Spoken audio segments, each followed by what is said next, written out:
Way back on the first two. 3 in a row. And here his brother.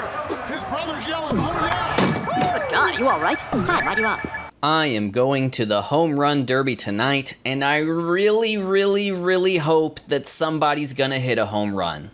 All-Star festivities are in Atlanta this year, and I'm taking advantage because, well, it's where I live, and whenever I tell people, hey, I'm going to the Home Run Derby, I've never been to the Home Run Derby before, what's it like to go to the Home Run Derby? I'm getting the same sort of feedback, which is, it's so much better in person than it is on TV.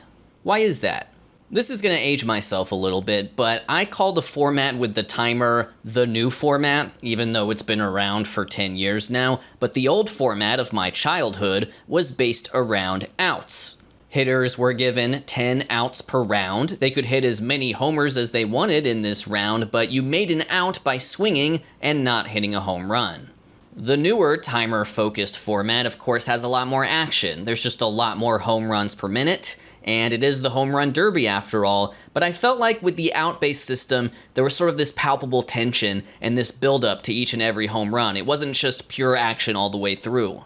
But the thing that we miss the most from the TV broadcast, I think, is just appreciating the full trajectory of some of these absolute moonshot home runs. I feel like there's no appreciation for each home run. It's just cut back to the next pitch, take the next swing, show me the next ball in the air. There's sort of this weird split screenness to it, and I never quite got down with that. In the old format I grew up in, there were some absolutely legendary rounds. I remember Josh Hamilton's legendary performance. I remember Bobby Abreu in the first round. The first home run derby I remember watching was in Miller Park, and Sammy Sosa was just absolutely obliterating baseballs. It wasn't about how many he hit, but just how far they were going, and I feel like we've lost the ability to appreciate that in the current format. So look, this video is going to be just fun, right? I'm going to the Home Run Derby as a fan, I'm going to enjoy the experience, but at the same time, it's also kind of a research project. Is the Home Run Derby better in person than it is on TV? And if so, what can we do to either the format or the broadcast to alleviate this gap? Predictions for tonight, I have two. Cal Raleigh's the favorite. I think he's going to win. I think he's got sort of the pulling the ball in the air swing to make it happen. I think his natural swing is the most sort of home run derby-esque swing. As far as maybe someone who's a bit of an underdog, Junior Caminero, watch out for him. He's got the bat speed, he's got the youth, he's got the energy. So I know it's kind of a cop-out two picks, but I think Cal Raleigh is the favorite, Junior Caminero as the underdog. What a year this guy's having. I mean, you can't say it enough. I am back from the Derby, recording this the day after, and first and foremost, a little pat myself on the back. Great call on Cal Raleigh and Junior Caminero. That ended up being the final, and I must say, I felt like my Derby experience was very representative. I did not have the worst seats in the house, nor did I have the best ones. I was top of the 300 level along the first base line. I was a little bit afraid about the overhang situation as far as tracking the trajectory of some of the balls, and that did occur with some of the lefties where I would lose it a couple of times, but overall, good seats, not the best, not exactly luxury. You want to use code FOOLISH on SeatGeek when you buy tickets to a baseball game. This is subliminal advertising. You don't even realize you're being advertised to. Ooh.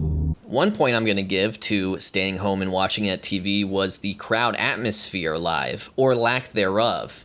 Tickets for this were minimum $200, and I paid closer to $300 for mine, and I couldn't help but get the feeling that maybe a better crowd was priced out of this event, because the crowd, I felt like for the most part, was just not all that in it, apart from Matt Olson. They were really cheering on Matt Olson, which is, logical. He's a Braves guy, he's a local guy.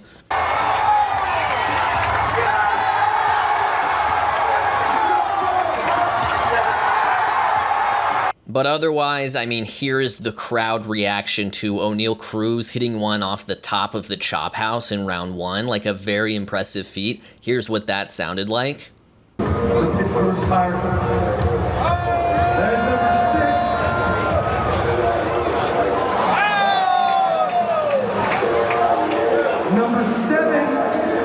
I think those moments in particular are very revealing of where we're at with regards to the format and with regards to the broadcast. When Matt Olson is hot, it is incredible in the stadium, and yet on the TV, even though this is maybe one of the most hype moments of the entire Derby, it's slightly incomprehensible. It's just too much happening too quick. And then you've got O'Neal Cruz hitting an absolute Soviet T-34 tank, and yet there's not enough time to be able to enjoy it because he's already hit the next ball. Like I said before, when the previous format was just all outspaced, there used to be a real roar of the crowd with every swing, and that's just not present. There are outs at the end of every round, and even in person, I found that those were the most enjoyable moments of the Derby, the highest bit of tension for sure. I do want to give the ESPN2 feed, aka the Statcast cast, aka the Nerdcast, some credit here. They just had a lot going on screen. They had drones flying around the stadium. I could see them from my seat. And I think just kind of leaning into that element of the Derby does work.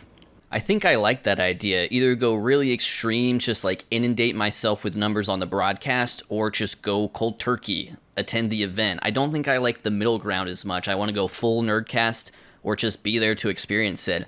And here we are, getting nerdy here on Baseball Savant. They have the trajectories of all the home runs hit last night. You can see this one over here. Like, that's not one I'd be able to see with the overhang situation at the back of the section, but these are all the home runs hit here tonight. And I do want to examine these numbers here a little bit. The average exit velocity of 107, the average distance of 433.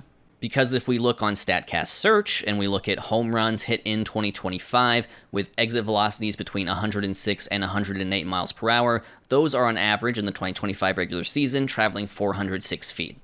So a 27-foot discrepancy between the 433 average of the Derby. Some of that can be explained by the fact that it was a hot summer night in Atlanta. I was there, I was sweating, it was humid, but otherwise I think it's safe to say they're probably using a ball that's more juiced than the 2025 regular season ball.